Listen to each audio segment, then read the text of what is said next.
Bonjour à tous, je suis la journaliste Vittoria Zurfini. Aujourd'hui, je vais parler aux restaurateurs à la suite de la manifestation contre le nouveau couvre-feu à Montréal qui se déroule de 21h30 à 20h. Bonjour, mon nom c'est Elena Loureiro, je suis la chef propriétaire du restaurant Elena, ici situé sur la rue McGill au Vieux-Montréal, au 438 de la rue McGill. Et vraiment, on s'est fait vandaliser hier pour la manifestation, comme vous le savez tous. On a reçu comme cadeau de 7 mois qu'on est fermé ici depuis cette pandémie, qu'on a tous hâte de finir et qu'on pense qu'on achève très très bientôt. On voyait la lumière au bout du tunnel parce que le système de vaccination, ça va quand même très bien. Alors, on a bien hâte de pouvoir ouvrir nos restaurants, d'accueillir nos clients, mais avant de pouvoir ouvrir nos restaurants, ils nous envoient une grosse roche qui casse toute notre vitrine, qu'on n'a aucune idée combien ça va coûter, mais ça va être une coupe de $1000. Comme vous voyez, c'est des fenêtres très, très hautes et des vitres hermétiques. Alors, j'ai aucune idée combien ça peut me coûter ça, mais je suis vraiment dévastée, je suis vraiment très triste avec cette situation. Mais personnellement, qu'est-ce qui se passe à la ville de Montréal? Je trouve qu'on a une ville sans contrôle parce qu'il n'y en a pas de contrôle dans notre ville. C'est très triste parce que qu'est-ce qui se passe avec notre mairesse? C'est qu'elle est en train de faire de cette grande métropole une village. Et ça, c'est très triste parce qu'on a une des plus belles villes d'Amérique du Nord, une ville multiculturelle où est-ce qu'on peut trouver de tout à Montréal. Et ça, qu'est-ce qui est en train de se passer maintenant, c'est qu'il n'y en a pas de contrôle de cette ville-là. Et là, je trouve ça très déplorable. Et je me demande où est-ce qu'il y avait autant de policiers. Il y en avait énormément, je les ai vus, énormément de policiers. Pourquoi ils n'ont pas pris le contrôle de la situation avant que cette gang de gens-là, parce que c'est pas tout le monde qui manifeste, qui ont cassé, mais c'est une minorité des gens qui devraient avoir contrôlé avant qu'ils fassent ce qu'ils ont fait.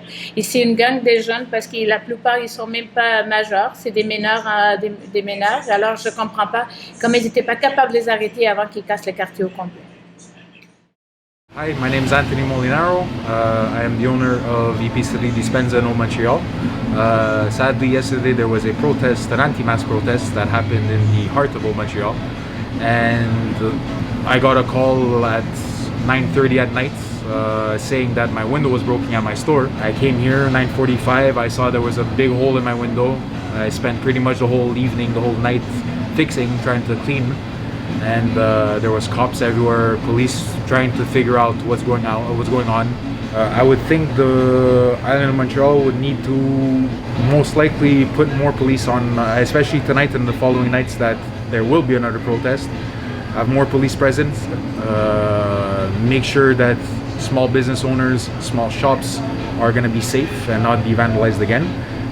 Sadly, this isn't the first time that it happened, and I don't think it's going to be the last. I'm not agreeing with the new curfew. I think it's a ridiculous measure for an hour difference. I don't think it makes much of a difference from 9 o'clock to 8:30 or 9:30 to 8 o'clock. I think it's just a reactionary measure that our government did. And am I agreeing with it? No. But do I agree with people breaking stores to get their voices heard? Absolutely not. Donc, mon nom est Olivier Vachon, je suis copropriétaire de la pizzeria numéro 900 McGill dans le Vieux-Montréal. Donc, c'est pour rapporter un peu les événements qui s'est déroulé le dimanche 11 avril au soir.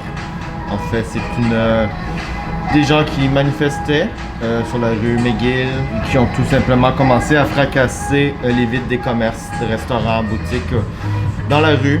Malheureusement, on était une des victimes de cet acte de vandalisme tout simplement, gratuitement. Et on a eu plusieurs vitres brisées, l'entrée brisée. J'étais sur place dimanche soir, donc j'ai vu ce qui est arrivé aux alentours de 21h15 environ, 21h15, 21h20. Ça a été très rapide, en 5 minutes, 5-6 minutes, il n'y avait plus rien dans les rues, la police était déjà là pour disperser les manifestants. C'est juste dommage après plus d'1 an de pandémie, on est malheureusement encore des victimes de cet acte qui n'ont aucun rapport avec la raison d'être de la manifestation d'hier et la raison du vandalisme, ça n'a aucun lien. C'est dommage, le message de cette manifestation-là n'a pas bien été porté. C'est nous qui avons fait les frais de cette manifestation-là. Bonjour, mon nom c'est Léa Bardagi. Je suis la gérante du magasin Camtech Photo sur McGill. Et quand quelque chose arrive comme ça nous fait vraiment mal. Alors, comme vous voyez ici, ça c'est le dommage à notre magasin. C'est les fenêtres, ils sont vraiment, vraiment grandes. On va devoir avoir un magasin avec un mur en bois pour plus de 12 semaines. Puis on ne sait pas qui va être en charge pour les frais jusqu'au moment. Si vous avez la chance, qu'est-ce que vous voulez demander à la ville de Montréal? Plus une meilleure gestion des manifestations. Pourquoi utiliser la violence pour prouver un point? Ça va pas amener un résultat positif. Beaucoup de monde ont été affectés. Là, c'est pas juste notre magasin.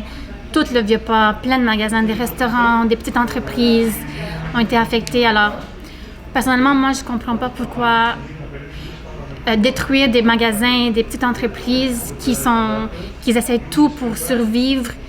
Pourquoi les attaquer? C'est pas eux la raison du couvre-feu. Là, c'est pas. Fait que, ouais.